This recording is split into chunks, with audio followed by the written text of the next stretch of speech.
Right, this is the McCall to Talk podcast, and I'm at Barton Rovers today, a ground that everyone I think that's ever laced boots in Luton knows, or has played here in everything you can imagine, from cup finals to charity games. But there's a wonderful fixture today, Barton Rovers versus Folkestone Invicta, is that how you say it? And I've got the really lovely chap, Jermaine Hall, sitting next to me, who's now the manager of Barton Rovers. Hello, Jermaine. Hello, how are we doing? Good. It looks like, is that their bus coming in? Yeah, big orange bus. Jermaine, that's not bad, is it? Look, who are you playing? Is that Juventus? So how the other half live? But Jermaine, thanks for taking the time to sit down. Before talking football, and I won't keep you too long, I wanted to talk a little bit about your organisation, Directional CIC, which is a community interest organisation, which tells me everything about you as a person, whatever you, because you're trying to do something good for people, giving some people some work along the way, and it's not like you're going to walk away from that a multi-gazillionaire. So that tells me everything. You're doing something for personal reasons, the right reasons, whatever you. Would you be able to tell me a little bit more about that organisation, Jermaine, and what it does? Yep, so Directional's been running for 11 years now. Started off, I was actually training to be an accountant, and after the football dream was over, it was like, what do I do next? And I used to be good at maths at school, so I kind of chose to go down the accountant route, and I just realised very quickly it wasn't for me, sitting behind a desk. But I learned valuable things kind of in the accountancy world. We used to be a small firm that used to deal with small businesses. Mm-hmm. So I learned a lot about how to set up companies and how to deal with finances and stuff with it. And I think I was always destined to have my own company from young, always quite business minded. So when it was like, right, this isn't for me, what can I actually do? And then I came up with the idea of Directional, which kind of stems from my upbringing, growing up in Luton, growing up in Lucy Farm. Me and my friends, as a lot of us, where some took good paths and went on to play football or act or run their own businesses or whatever it may be, but some chose a path that they took a long time to come back from, whether they ended up in prison or they ended up hurt or whatever it may have been. So Directional was all about getting young people in that kind of middle phase and trying to show them a better path and being a good role model for them, being someone they could relate to. It just started with me going in and doing some one-to-one mentoring, and then over the years it's expanded to the point where we have free alternative learning provisions. So any young people struggling in mainstream school will come to one of our provisions and get the best education they can, really. It's not just maths and English. We try to teach a lot of life skills, do a lot of mentoring, do a lot around emotional regulation and all things like that. So we have an outreach team that work with youth offenders, work in school to try and prevent young people from getting taken out of school. So there's a lot to it. But like I say, it's rewarding. It's something that we are very passionate about. And like you, Jermaine, I was born and raised in Lucy Farm. There's a lot of good in that, because I think the grounding in terms of like the people, there's a lot of genuine, hard-working people. Certainly when I was growing up anyway.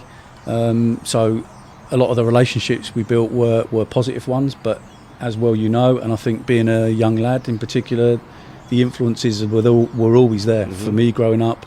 Lots of things going on in the street and what have you, and I remember I lived on Hereford Road actually, and there was a Hindu centre opposite where we lived, and we marked a goalpost on the brick wall there.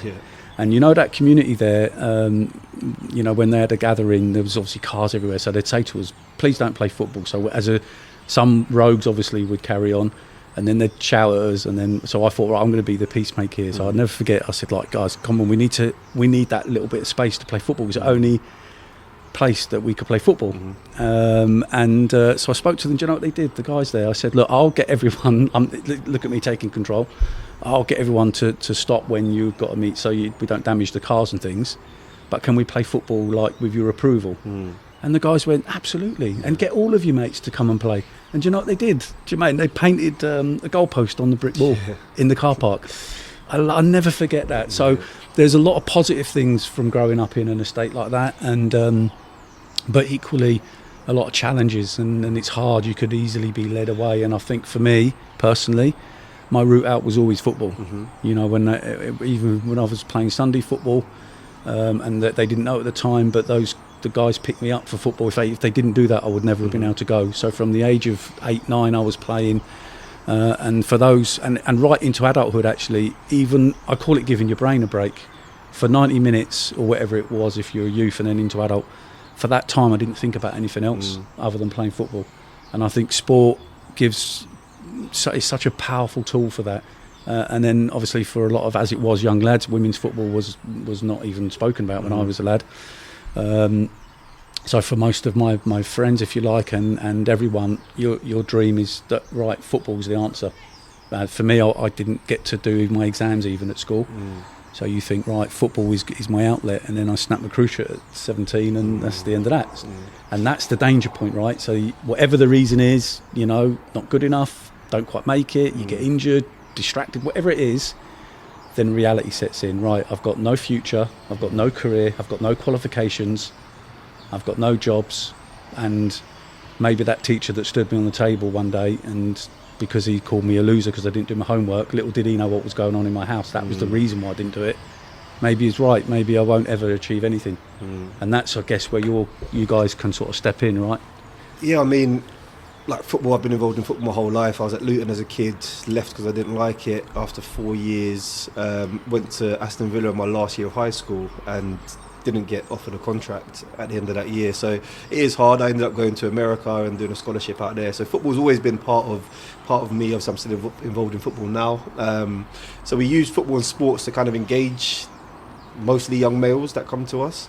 But I think it gives you a really good grounding. I think it gives you different skills that you wouldn't learn anywhere else. I mean, I'll never regret my journey through anything I've really experienced through football. Like, I came back early from my scholarship because I broke my ankle in America. So, but I don't have any regrets about things like that, because I think it's given me such a wide range of knowledge on how football can change your life. And I've got a good friend that he's an actor now, been on many TV shows, and he says basketball saved his life, and not because of the fact he went to be a basketball player, but on those Friday nights when some of our friends were out doing things they shouldn't be doing, he was at basketball, I was at football. So sport absolutely saves your life in different ways. We're actually diverting a little bit now with Directional. We're trying to get into football academies, and I've got someone that works for me, Cole De Silva, who I know. I coach Cole at Luton. I was his coach at Luton. Yeah. So he's been through his journey. Has been crazy. Like he got to the highest level possible in youth football. Winning European Championships and FA Cups at youth level, and then he's dropped out to come to a standard similar to our step boy. He's gone to step 3 team now. So he has a very good experience and a very good perspective about how young people can struggle in football. He's obviously got a brother that's playing still in the Championship now, and another brother that dropped out even earlier than him. So he can see lots of different angles of it, and how mental health has a massive effect, how your family life has a massive effect. Like say about that support. My dad was really supportive. I was lucky when I was young, but I also had someone at Luton who would come and pick me up when I needed to, or the county football team where my dad was maybe working because he had to, because we weren't living in luxury, so he had to go to work to make sure the bills were paid. So I had loads of people helping out, which I'm forever grateful for. So we just try to give a little bit like that back, I guess. And that's really powerful. So with the clock ticking on and a game to do, let's do a quick word about the football, Jermaine. Big game today. How long is it since you've been yourself as the manager? Is it this season? Or? No, so it's going to be 2 years soon. 2 years in November, I think. So we took over November 22. It was a bit of a tough task, sitting bottom of the league at the time. Pretty much cut adrift. So it was not something that I had really thought about going into as a manager. It's kind of the natural thing, I guess. But I hadn't put my entire thoughts into it, but sat down with the chairman, who I got on with really well from playing here years ago, and just had a chat. He asked me to help out in one game, and then we spoke to about 2 a.m. after that game on a Tuesday night about what we could do, and I had different ideas. Obviously that first year was just about staying up, and then last year was our first full year where we came in, changed some bits. The club have been really supportive with that, been open to any ideas we've kind of presented to them, really. Last year we done okay, had a decent FA Cup run, semi-final of the Beds Cup, finished mid-table. Anyone that knows me knows I'm a winner, and I'm trying to achieve higher than 12th place. But this year we've got a group who, we've made some tweaks in the group, added Yeah. slightly, kept the majority of the boys from last year, a really good bunch of boys. And yeah, we're just looking to press on now. So this is the furthest I think the club has been in the trophy for over 20 years. Brilliant. So yeah, we're just enjoying the ride, enjoying every game. Yeah, and I'm sure, you know, and that's not doing you any injustice whatsoever. But I mean, the reality is it will be tough today. You know, I mean, they're a well-funded team. We've just witnessed the bus going past, if that's any indication. Another one just pulled up as well. Is it? Yeah. There's another one just parked up Another there. one, yeah. And I think the kick equipment turned up in a separate vehicle, and a bit different to me when I was in Step 3, and we had to, like, you know, throw all well, I think I wrecked 2 of my own cars carrying all the kit around myself, you know what I mean? So it's a bit different. But I guess today, Jermaine, I mean, what are you sort of hoping for today? I mean, obviously you're in it to win it, right? Absolutely. Yeah. Any game we go into, we believe we can win. We played Luton last week, and although it was their 23s, they had a good side. Loads of boys that are going out to Step 2 and 3 teams now. Some that have been on the bench for the Premier League, and we went into it knowing that we could win the game, and we did. I say to the boys all the time, like, football is very much, if you focus on results, you're going to go insane, because there's such fine margins, as you know, in football. There's so many uncontrollables where you can't predict a score ever. If we did, then we'd be rich from being betting men. Like, it's just not, it's not the way football happens. So all I expect from the boys is a performance with that people coming to watch them, maybe for the first time in a few years, maybe their friends and family that come all the time. Just a really committed performance, showing a lot of self-belief, believing they can win it, having no regrets afterwards, being together as a group. So it's easy to be together when things are going well, but we want to see when things are not going well. So if we do go 1-0 down, how do the boys react? Do they get around each other? They're the things I want to see, because if we've got that, then no matter what happens today, whether we win 3-0 or lose 3-0, that will leave us in good stead going forward. So yeah, I would love to win, and we definitely can win. You know, they're not Man City, they're not Liverpool. So no, exactly. We'll see. And I guess it's just painting the club in a good light. I mean, Jermaine, I think I've played here several times in charity games and what have you. The club has never said no to things like that over the years. I think anyone from Luton that's ever put football boots on has played here at some point in all the games that they host outside of the league. But when I walked in today, I don't think I've been here for maybe a year and a half or something, and it's like it is literally shut up shop and had a complete facelift, or you know, rolled in the paint and decorators. The club the ground, everything just looks really great. So I suppose for your guys is to paint a similar picture, because the image of the club certainly has gone up tenfold. Just when I walked in, very refreshing. And I'm sure when I leave today, that's what you want from the lads, right? Is just let everyone leave and go, do you know what? Whatever, win, lose or draw, there was nothing left on the pitch, and they showed put themselves in good light. Absolutely, it was all about, when we were putting the group together, it was all about getting more local boys. I think before there was boys coming from all over the place. And they didn't really have that together. You can see a togetherness in a team when you know, even when you watch it on TV, you can tell a team that's really tight knit. So it was all about that, really. And we always say to them, like, we know what we are. You know, we're not the richest club in the world. You boys are not getting paid. You know, you can't pay your mortgages with what you get paid for football. But we know what we are, and that, as a minimum, it's hard working. It's leaving it all on the pitch. Like I say, being there together, try and connect with the crowd if we get one here today. So okay. Well, Jermaine, everyone's now on the pitch, walking around, doing a bit of prep and what have you. So I think it would be only fair to let you go, mate. I thank you for your time. Thank you. I'm rooting for you. Hopefully, I'll gauge what sort of mood you're in afterwards to see if I can grab you for a post-match. How about that? Yeah, no problem. All right, pal. Take care. Right, another little break there, and I'm now with Darren, the chairman of Barton Rovers, who is looking fabulous as always. And I've known Darren a very long time, actually. I would say, going back many years. Darren, I've got to say, when I pulled in here today, I was absolutely blown away with and Barton Rovers. I think everyone that's ever laced football boots from Luton, as I said to Jermaine earlier, I think has either played here, been here, but mostly been involved, because the club has only ever, in my experience, so charity games in particular and cup finals, you've got women's football here, it only ever says yes. and as a result, as I say, I myself have played here. We had the Keach Cottage game and several other charity games that I've been involved in here. But the place is looking tremendous. You must have been working very hard. It's like a complete facelift. How has that come about?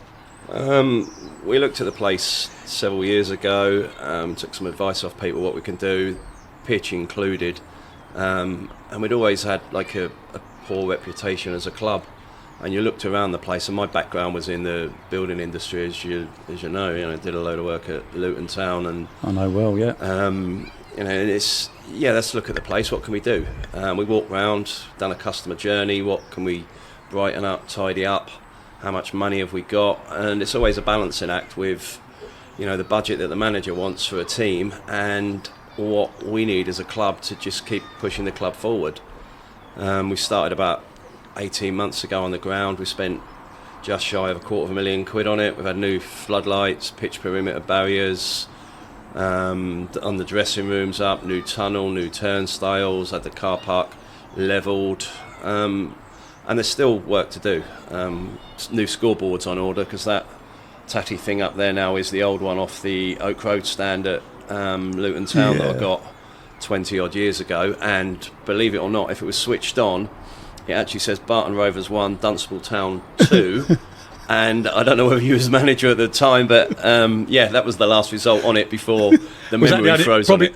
Put it on for us, that'd be the only game we won. It probably was that season. No, but I don't know, you just look at your house and you think, what can we tidy up? And we started, and then, right, let's do that as well. And we've been helped out by the Football Foundation, a couple of grants there, and good sponsors around the community and that, because it is a community club. So you don't feel bad at times when you lean on people that you've helped in the past. Can I borrow this? Can I have two of them?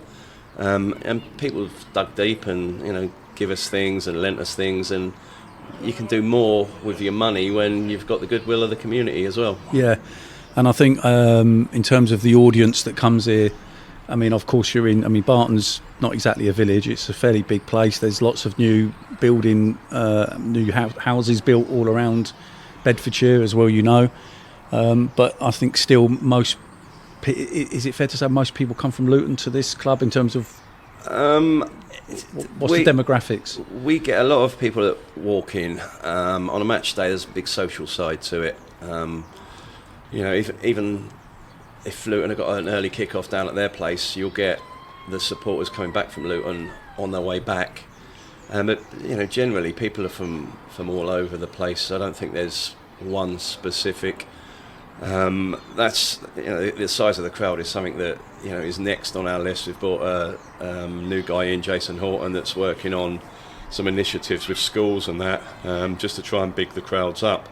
But we do, we get affected if Luton Town are at home, or Hitchin's 4 miles away, Bedford's 12 miles the other way. If we're all at home together, then we're the one that loses out. But the gate money isn't a major part of our income these days. There's diversification within the ground, and various little franchises now that are paying rent. Jermaine runs a little school here. Royal Mail rent a little unit off of us. That's it's all income off the pitch, which if your crowds ain't massive, it doesn't affect the playing budget or anything whatsoever.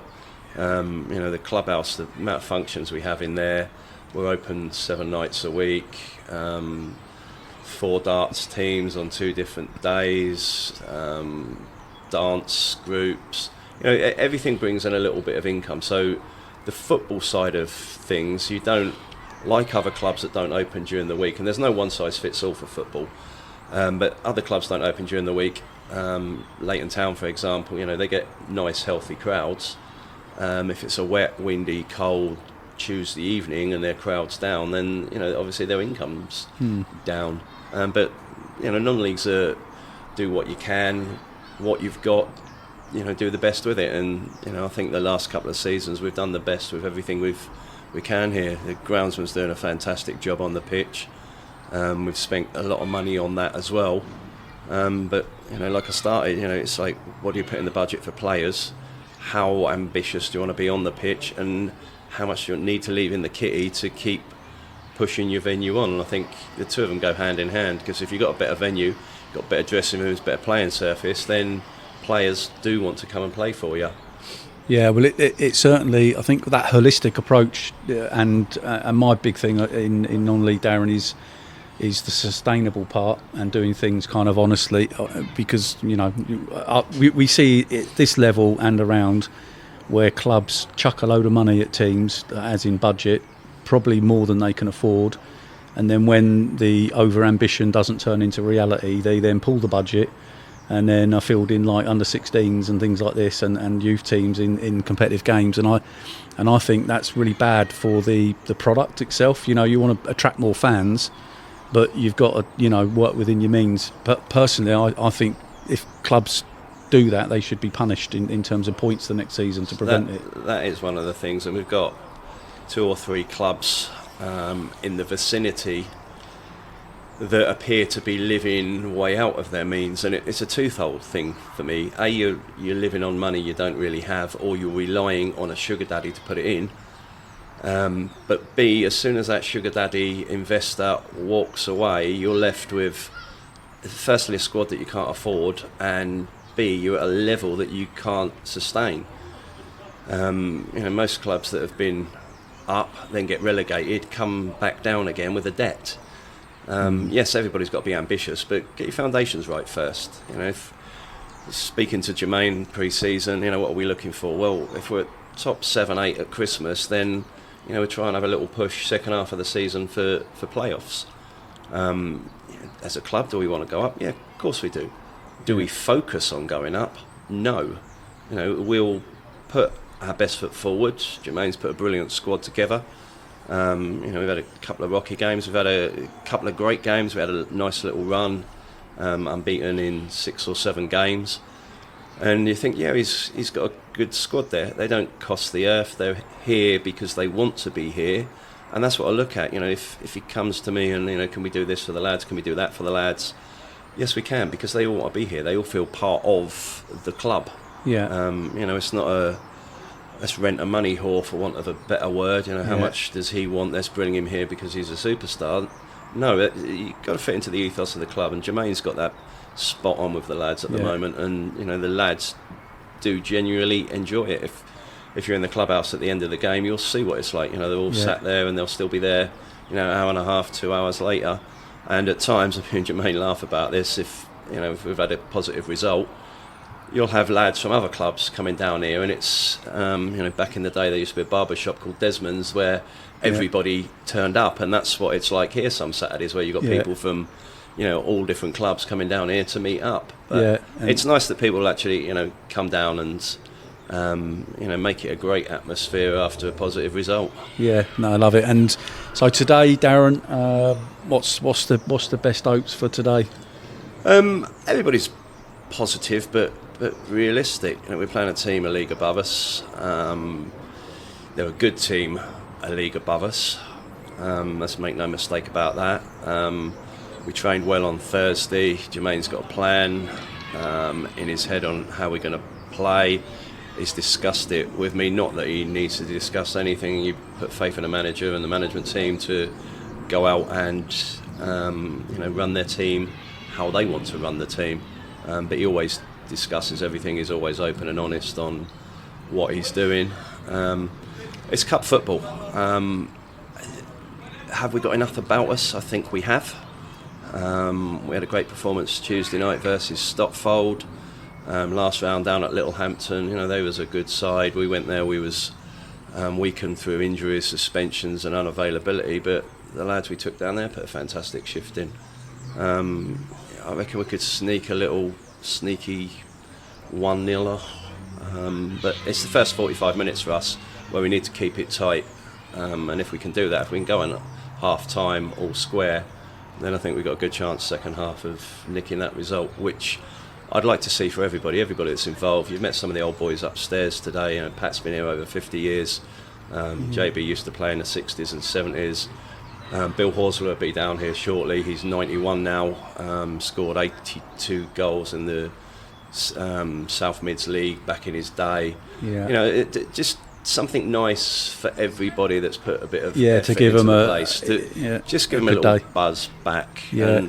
But when you go, like, this is the first time for 25 years we've been in the first round proper at a trophy, and if you win today, you then want to win another one. So it's a bug thing. The run comes to an end at some stage. I just hope it's not today, and a lot of positivity about the place and a lot of realism about the place. As long as the lads put a good shift in, that's all you can ask of them. Yeah, brilliant. Well, that's a good note to end that on, Darren. Hopefully, if from a sponsorship point of view, I would say as an outsider coming here, know the club, know you very well, know the club very well. I'm looking around at some of the new sponsorship on your new perimeter fencing here, and other guys should get involved, because this is, I think with pride now you can open the doors like a fresh new house, isn't it? And I think people could really sort of get behind it. It's good to have new people on board. All these sponsors, it's all new boarding and advertising this season, and it's great to have the Keach Hospice care signs behind the goals. Love as well. That. Yeah. The game that we done down here for Louise Fox and Keach, raised nearly 20 grand a month or so ago. What a fantastic night down here. 2,500 people, lovely atmosphere. The whole village is down here, and you can walk in now and you don't wipe your feet on the way out, which I'm proud of. Yeah, no, it's a job well done, Darren. So I'll let you go now. Thanks for your time, and we'll be back in. Hopefully, you've said 1-0. I'm saying 2-1 Barton. That is what I'm going for. I hope you're right there, and it's great to see you again as well. Yeah, top man, Darren. Cheers. Thank you. Cheers. Right, it's half time here at Barton Rovers, and we've got, I think the main man for Barton is called, what's your name? Alex. First of all, Alex, what do you think of that? 1-0 down. What's your thoughts on the game? Everyone wants to hear from you. Go. I think that the first half was spectacular, and it was a lucky goal. Lucky goal for Folkestone, yeah? Yeah. So who's the threat for Barton? How are they going to get back in this game? I don't know. Go in there, maybe just give them a rocket, do you think? Run around a bit. Yeah. You think? Right, and what age group do you play for? Under 11s. When was your last game this morning? This morning, yeah. So how did you get on? We won 10-0. What? 10-0? How many goals did you get? I got 9 on the goalkeeper. Nil. That's all that matters, isn't it? Yeah. Did they have a shot? Not really, no. They have one shot. So what's your philosophy? Do you play through the thirds? Are you passing from the back all the way through? Or how did your goals come? It really just depends where the open player is. Yeah. So are you happy passing it? You got you're good on the floor with your feet. Yeah, I'm just happy passing it from the back or up high. Love it. Okay. Well, thanks for your analysis of the game. Hopefully we'll have some good news afterwards. You can pop back, yeah? Yeah, thank you. All right, good man. Thanks a lot. Bye now.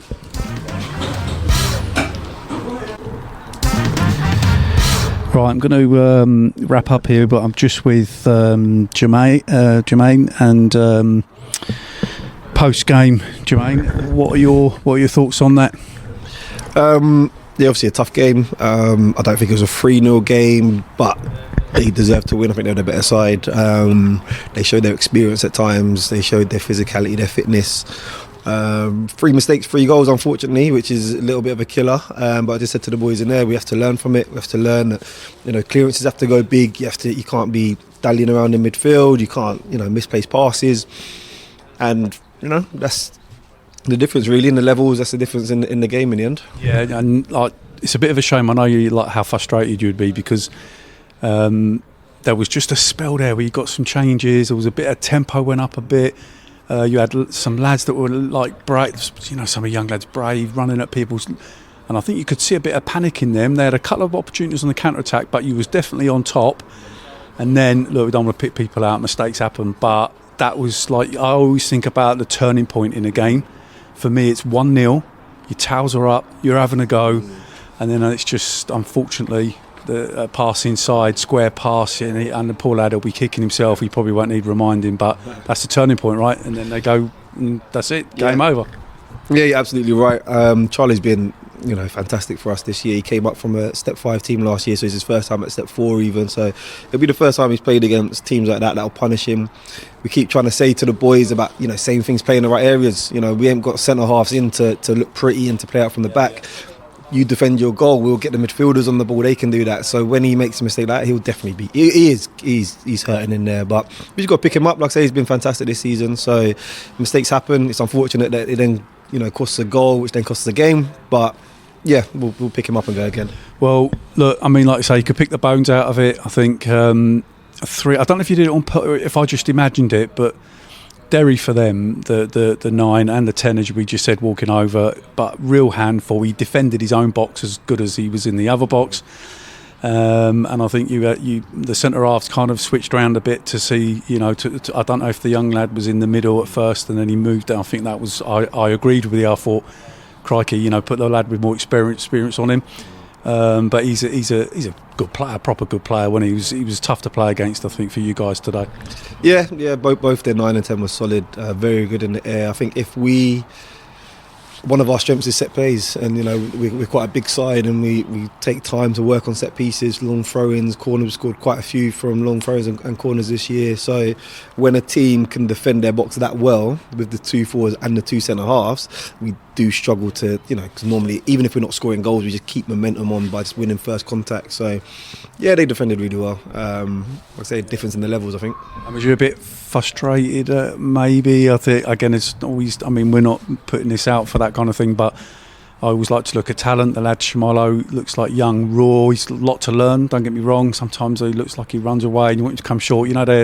That connection, but that's experience. Better than anyone, and you're a great person for him. But a couple of times there, he's backing in the box, just didn't seem to get any kind of thing go his way. I don't know, that looked to me where that was touch and go there, like he's been brought down. I've just spoke to him, to be fair, and I'll speak to him more. And yeah, he's a young lad. He's someone that I've played with before, so he's someone that I do want to help learn. And I just said to him there, because he's stronger and faster than most centre halves in our league, but when you come across 2 centre halves that are stronger than you, as fast as you, and more experienced, you have to find another way to affect the game. Whether you're affecting them, whether you're fouling them and getting their heads a little bit, or if you're talking to the referee, if you go down, it's all this gamesmanship that he will learn through experience, and I'll try and help him along the way. But yeah, he could have probably had, I said to him in there as well, probably 5 or 6 fouls, maybe 1 penalty.